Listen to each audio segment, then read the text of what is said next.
Sahabat pembelajar, berjumpa kembali bersama Imade Setiase, belajar jadi guru dalam membahas materi pendidikan Pancasila dan kewarganegaraan.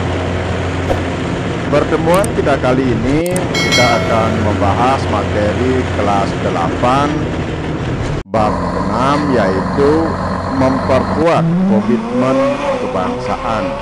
Ada 3 sub pokok bahasan dalam bab 6 ini, yaitu sub pokok bahasan A, semangat dan komitmen kebangsaan pendiri negara; sub pokok bahasan B, bentuk-bentuk semangat dan komitmen kebangsaan yang ditunjukkan pendiri negara; sub pokok bahasan C, Negara Kesatuan Republik Indonesia sebagai suatu kesatuan; dan sub pokok bahasan D, mewujudkan perilaku semangat dan komitmen kebangsaan dalam kehidupan. Suatu bangsa akan tumbuh menjadi bangsa yang besar dan terhormat apabila memiliki nilai-nilai, semangat, dan komitmen kebangsaan yang tinggi. Bangsa Indonesia adalah bangsa yang besar dan memiliki potensi serta kapasitas untuk menjadi bangsa yang bersatu dan maju. Bangsa Indonesia lahir dan bangkit melalui sejarah perjuangan bangsa yang pernah dijajah oleh Belanda dan Jepang. Akibat penjajahan ini, bangsa Indonesia sangat menderita, tertindas lahir dan batin, mental dan material, kemudian mengalami kehancuran baik di bidang ekonomi, politik, sosial, budaya, dan pertahanan keamanan. Nah, untuk menanamkan sikap, semangat, dan komitmen kebangsaan ini, kita akan mencoba membahas dalam bab 6 ini. Nah, kita akan mulai membahas dari sub pokok bahasan A, yaitu semangat dan komitmen kebangsaan pendiri negara.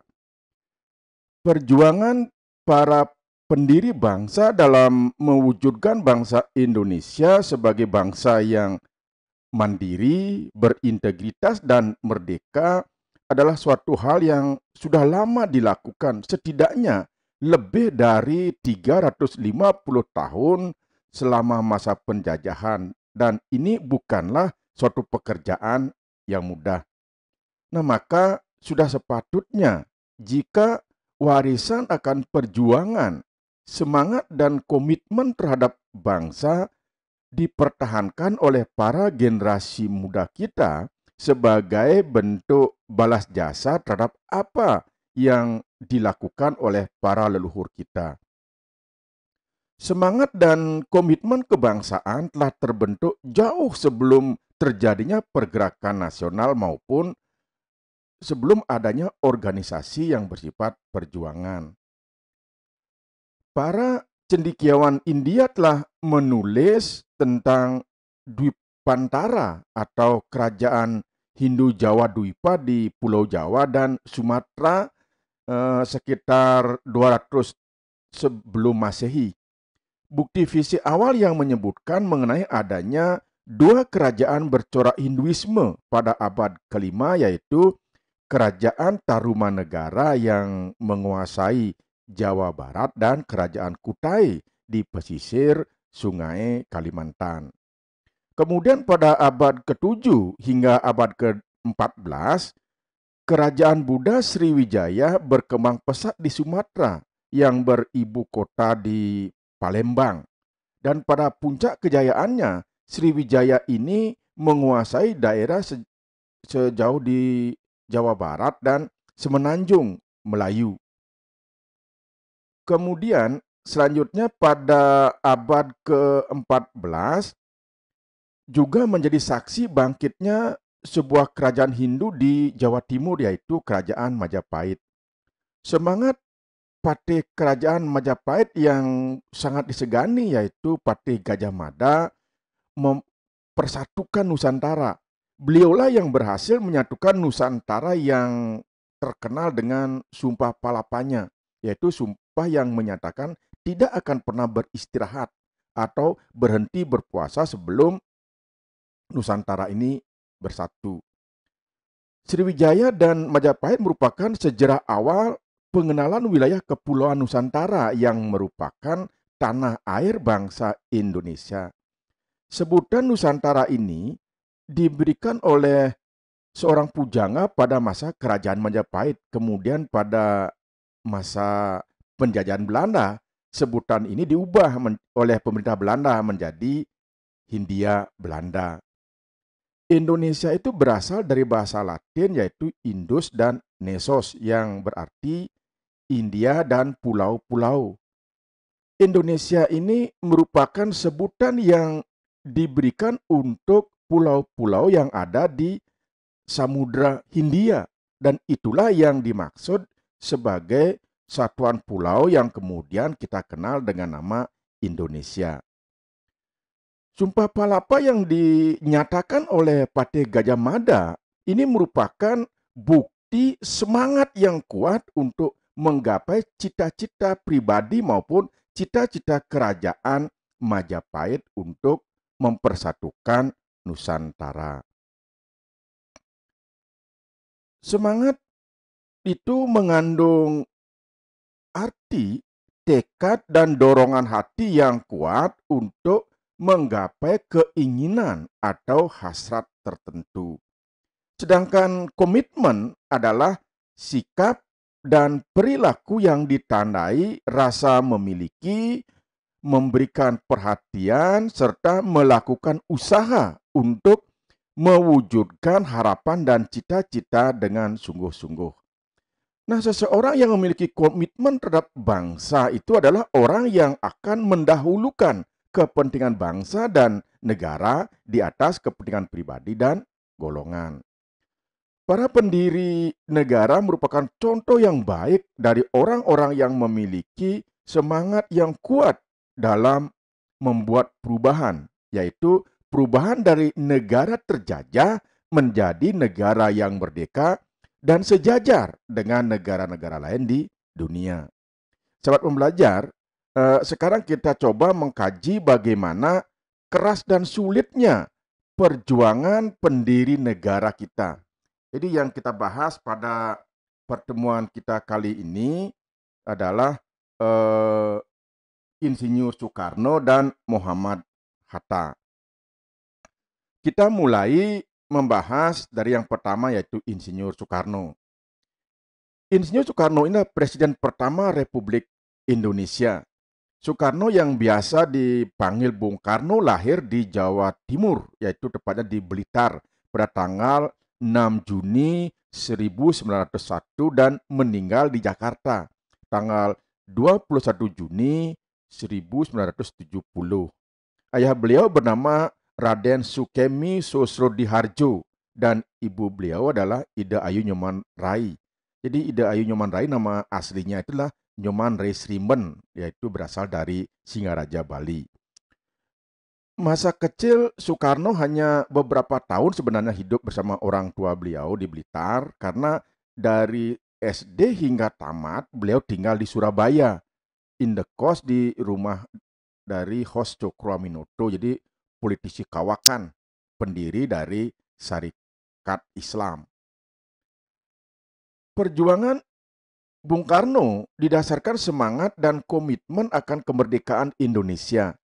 Untuk meraih kemerdekaan, pergerakan perjuangan harus terorganisasi.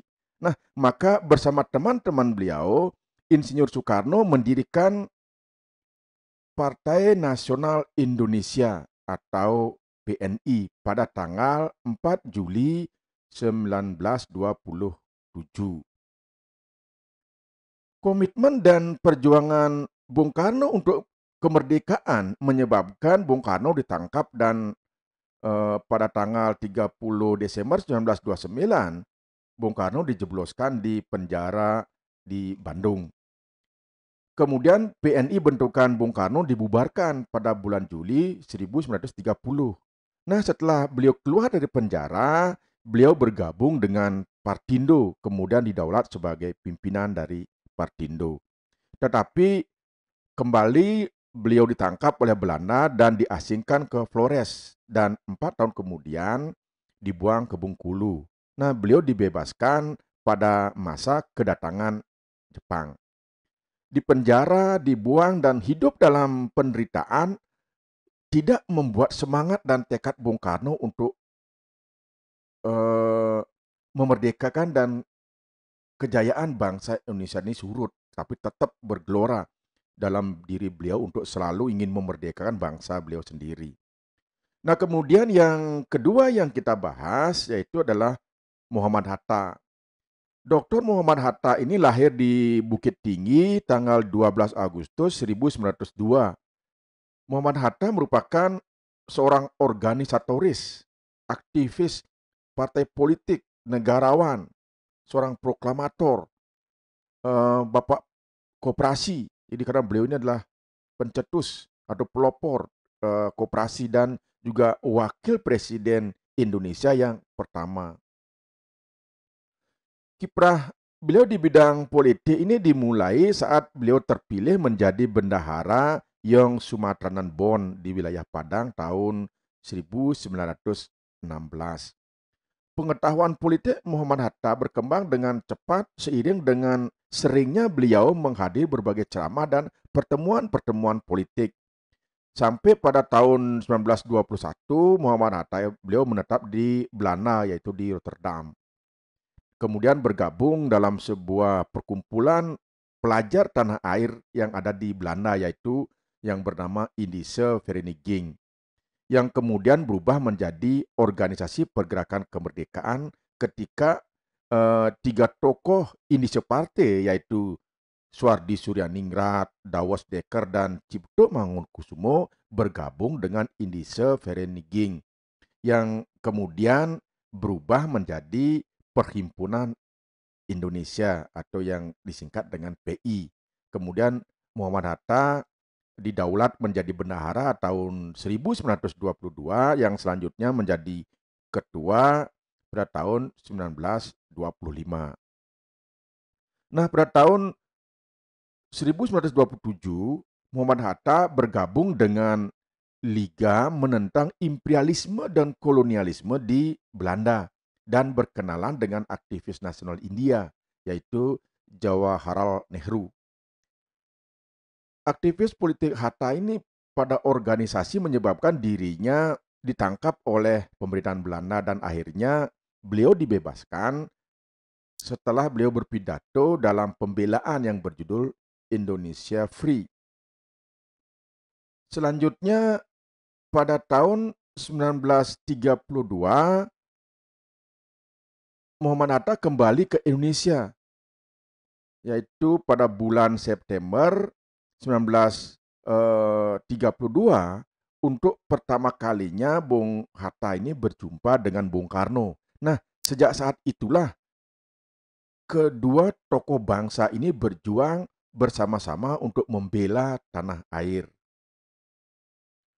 Komitmen Muhammad Hatta untuk membebaskan negaranya dari belenggu penjajah tidak pernah surut meski harus sering diasingkan oleh pemerintah kolonial Belanda. Dan pada akhirnya bersama-sama Soekarno, Muhammad Hatta ini menandatangani proklamasi kemerdekaan 17 Agustus 1945 atas nama bangsa Indonesia. Dan Bung Hatta wafat tanggal 14 Maret 1980 di Rumah Sakit Umum Dr. Cipto Mangunkusumo. Semangat dan komitmen kebangsaan bukan hanya ditunjukkan oleh Soekarno dan Muhammad Hatta saja sebenarnya, masih banyak para tokoh-tokoh pendiri bangsa yang lainnya yang memiliki semangat dan komitmen kebangsaan yang kuat, yang sudah sepatutnya sebagai generasi muda kita warisi. Nah, demikian sahabat pembelajar yang bisa kita bahas pada pertemuan kita kali ini untuk membahas membahas materi PPKN kelas 8 bab 6 sub pokok bahasan A. Nah, pada pertemuan berikutnya kita akan membahas sub pokok bahasan B bentuk-bentuk semangat dan komitmen kebangsaan yang ditunjukkan pendiri negara. Apa yang sudah kita bahas pada pertemuan kali ini, semoga ada manfaatnya dan terima kasih.